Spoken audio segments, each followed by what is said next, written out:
Bonsoir à tous et bienvenue dans Playlist Session comme chaque mercredi sur MCE. Et si la musique c'était la bande originale de notre vie, on va le savoir pendant 26 minutes en découvrant les artistes comme vous ne les avez jamais entendus, à travers des confidences, à travers leurs playlists. Ce soir, je suis très content de recevoir Soprano Baba, Soprano dans Playlist Session pour la première fois. Salut Emeric. Comment vas-tu?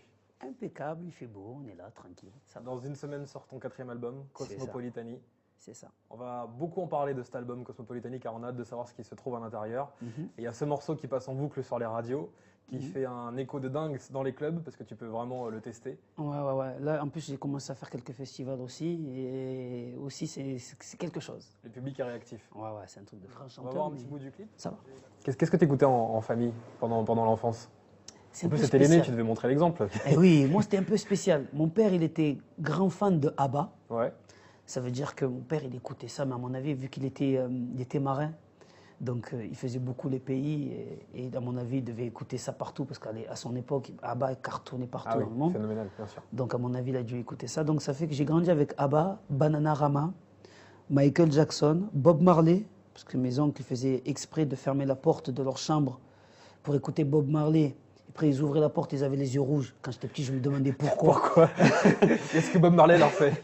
Un drôle d'effet sur mes oncles. Après, on commence à comprendre. Voilà, Bob Marley, beaucoup de Michel Berger, Jean-Jacques Goldman, voilà, Brel plus tard, parce que c'est quand moi j'ai commencé à rentrer dans la musique, mais en famille, il y avait beaucoup de Jean-Jacques Goldman, Balavoine. Ma mère aimait beaucoup Balavoine et moi aussi. Et la musique africaine. Voilà. Le prochain titre que j'ai mis dans ta playlist, c'est celui-ci. Yes. One. Tout savoir sur Daniel Balavoine. Balamed.skyrock.com. J'ai eu une grosse période où j'ai eu, on va dire, un coup de blues de la vie. Une grosse période où j'étais en grosse dépression et j'écoutais beaucoup ces chansons. Et ça m'a inspiré à écrire beaucoup de chansons à une période, on va dire, de l'album avec les psychiatres Enfants de la Lune, pour ceux qui se repèrent, à mon premier album solo. Et c'est lui qui m'a beaucoup inspiré. J'écoutais beaucoup ces chansons. Daniel Balavoine, c'est une date clé aussi parce que il est parti le jour de tes 7 ans. Ouais. C'était le 14 janvier 1986. Ouais, c'est vrai. C'était, je me rappelle, c'était mon anniversaire, je regardais... C'était le Paris-Dakar, là. Ouais. Et je me rappelle, parce que ma mère, comme je t'ai dit, elle aime beaucoup Balavoine, depuis la Ziza. Et on avait regardé la télé, et on venait d'apprendre que Balavoine, il était mort, l'hélicoptère, qu'est-ce que oui, l'hélicoptère, tout ça. Et c'est vrai que ça nous avait marqué, moi ça m'avait marqué, parce que déjà j'aimais beaucoup, parce que déjà on voyait ce qu'il faisait pour l'Afrique. Moi, ça me touchait, les gens qui agissaient avec... c'est bien beau de faire des interviews, de dire « oui, je suis engagé », de faire des chansons sur le monde. Et tu fais rien, moi, ça me touche pas.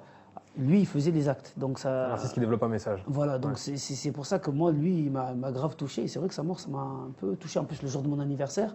Et je crois que c'est pour ça, il doit me hanter. Ouais. Et de me hanter un peu. La seule chose dont on puisse être sûr, c'est d'être là. Je veux dire, on ne choisit pas le moment où on arrive, on ne choisit pas le moment où on part. Donc si on peut un petit peu s'occuper de ce qui se passe entre les deux, et surtout le vivre, je dirais, ne serait-ce que pour soi, d'ailleurs, le vivre avec respect, et en se rendant compte qu'on a de la chance d'être là, je crois que c'est déjà le principal. One. Tout savoir sur Daniel Balavoine. Balamed.skyrock.com.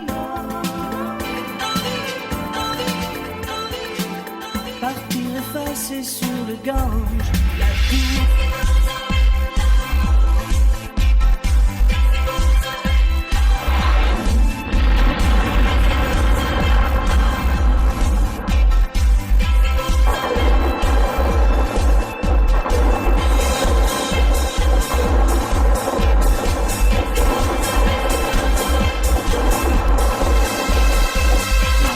Tout savoir sur Daniel Balavoine. Balamed.skyrock.com.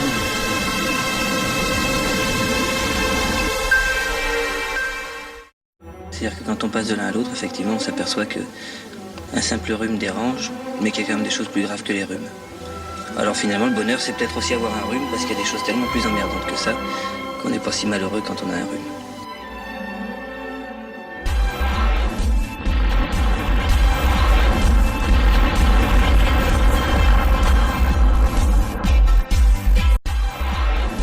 Il faut expliquer aux enfants que ce qu'ils font avant les choix politiques ou religieux, c'est l'instinct de vie, avant qu'il ne devienne l'instinct de survie. C'est ce que dira Daniel Balavoine pour le journal quotidien, le matin, 6 janvier 1986. Ceci est un extrait de tous les articles et archives que vous pouvez découvrir ou redécouvrir sur Belahmed, Skyrock. Tout savoir sur Daniel Balavoine. Balamed.skyrock.com